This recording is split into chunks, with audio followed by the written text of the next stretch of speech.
क्योंकि आज महात्मा गांधी की जयंती भी है।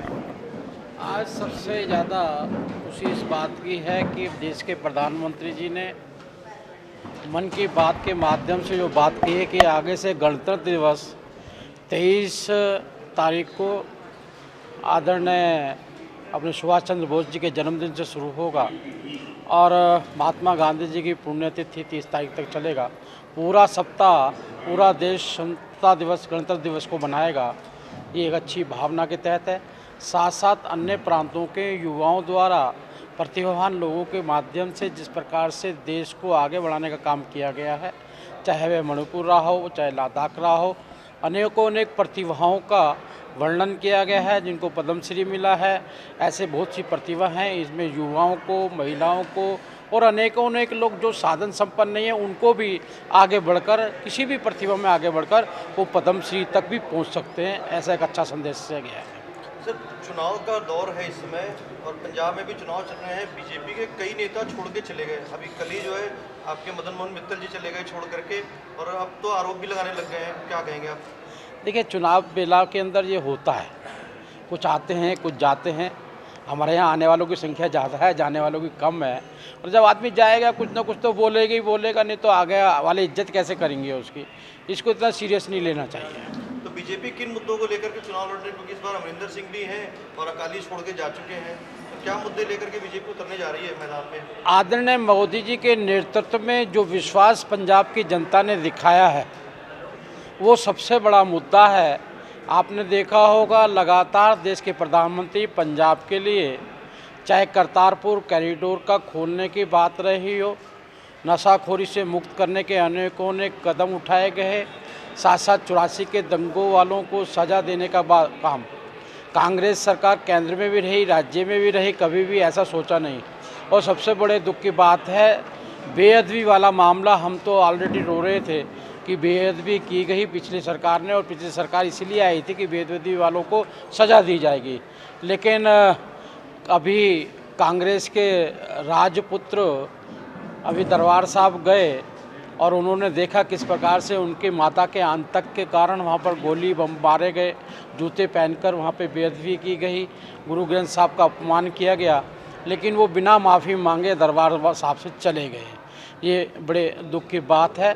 हमारे पास कहने के लिए हमने एडवर्स लिस्ट वापसी की है, काली सूची से हमने निकालने का काम की है, पूरी की पूरी जवानी उनकी निकल गई, वो कार्य हमने किया है। किसानों के हित में हमने कार्य किया है। और साथ के साथ जिस प्रकार से प्रधानमंत्री अभी 5 तारीख को वहाँ पर आ रहे थे, वो बहुत बड़ी सौगात लेके आ रहे थे। अब अधिसूचना जारी हो गई है, अनेकों कार्यक्रम हमने पंजाब को दिए हैं। एक बहुत बड़ा काल ऐसा निकला है, कोरोना का काल निकला है, जो भारतीय जनता पार्टी के कार्यकर्ताओं की कसौटी का काल था। आपने देखा होगा स्टे एट होम का पालन पूरे सभी राजनीतिक दलों ने किया, लेकिन भारतीय जनता पार्टी के कार्यकर्ता अपनी जान पर खेलकर जनता के बीच में जाकर ब्लड डोनेशन कैंप से लेकर खाना बांटने तक 80 करोड़ लोगों को फ्री खाना देना, वैक्सीनेशन कराना। आपने देखा होगा यहाँ की सरकारें किस प्रकार से फेल होती रही। एमडेसिविर भी ब्लैक होती गई, वैक्सीन एक्सपायर डेट कर दी गई, ऑक्सीजन के सिलेंडर लगाए नहीं गए, वेंटिलेटर लगाए नहीं गए जो इंस्टॉल करने थे किए थे। ये चीज़ें तो उत्तर प्रदेश में भी थी। रेमडेसिविर वहाँ भी नहीं मिल रहा था, वहाँ भी लाशें तैर रही थी गंगा में। मैंने आपको बात का जवाब दूंगा ना, मैं आप चिंता क्यों कर रहे हो? आप वहाँ रेमडेसिविर तैर नहीं रही थी, आप कोई तथ्य हो तो मुझे बताएंगे। और यहाँ पर रेमडेसिविर नहर के अंदर तैरती हुई मिली है, ऐसा नहीं है। और आज जहाँ आप उत्तर प्रदेश की बात कर रहे हैं, अच्छे वकील हैं आप, उत्तर प्रदेश की डेथ रेट आप देखेंगे तो आपको लगेगा कि उत्तर प्रदेश इतनी बड़ी जनसंख्या के बाद भी कैसे कंट्रोल किया उत्तर प्रदेश को। हम इस मामले के अंदर आज भी दूसरी लहर और तीसरी लहर में भी आज देख सकते हैं कि जहाँ की जनसंख्या कम हो और जहाँ के आपके राजकुमार सांसद हैं केरल के अंदर, वो इस मामले में फर्स्ट आते हैं कोरोना काल के अंदर।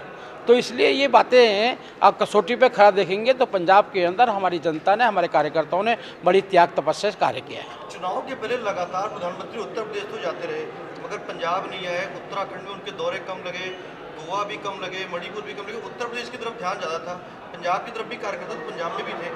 हाँ, पंजाब में चुनाव खत्म कहाँ हुआ है अभी? नहीं, चुनाव के पहले की गोवा में खत्म को पंजाब में आए थे ना जी। आप देखेगा एक देश का प्रधानमंत्री पंजाब में आता है, सौगात लेके आता है, विकास की धारा लेकर आता है, और यहाँ पे कुछ तत्व, कुछ लोगों ने खाली ऐसे हाईजैक कर लिया। आज पूछो ये प्रश्न उठ रहा है पंजाब के अंदर, जो देने आता है उसको रोका जाता है, और जो बेहद भी करते हैं उनको दरबार साहब के अंदर बाकायदा निकलने दिया जाता है। ये पंजाब चिंता कर रहा है, पंजाब चिंता कर रहा है कि यहाँ के युवा बाहर क्यों जा रहे हैं, यहाँ पे रोजगार क्यों नहीं है, क्या वो साधन संपन्न नहीं है। साधन संपन्न होने के बाद में यहाँ के परिवारों को ये लग रहा है हमारे बच्चे इस वातावरण में जिएंगे तो कहीं ना कहीं वो अनैतिक कार्यों में ना पड़ जाएं, ड्रग्स के ना पड़ जाएं, इसलिए वो बाहर ले आ रहे हैं। किसान नहीं कर रहे हैं, ज़मीन है, जायदाद है, सब कमा सकते हैं, लेकिन यहाँ के माँ बाप, जहाँ के परिवार के लोग उनको नहीं रख रहे। आज जिस प्रकार से आप देखेंगे इंडस्ट्री यहाँ तबाह हो गई है, हबता इंडस्ट्री हबता ये आज किस पर यहाँ पर कोई इंडस्ट्री जानी शुरू हो गई है, यहाँ पर लग नहीं रही हैं।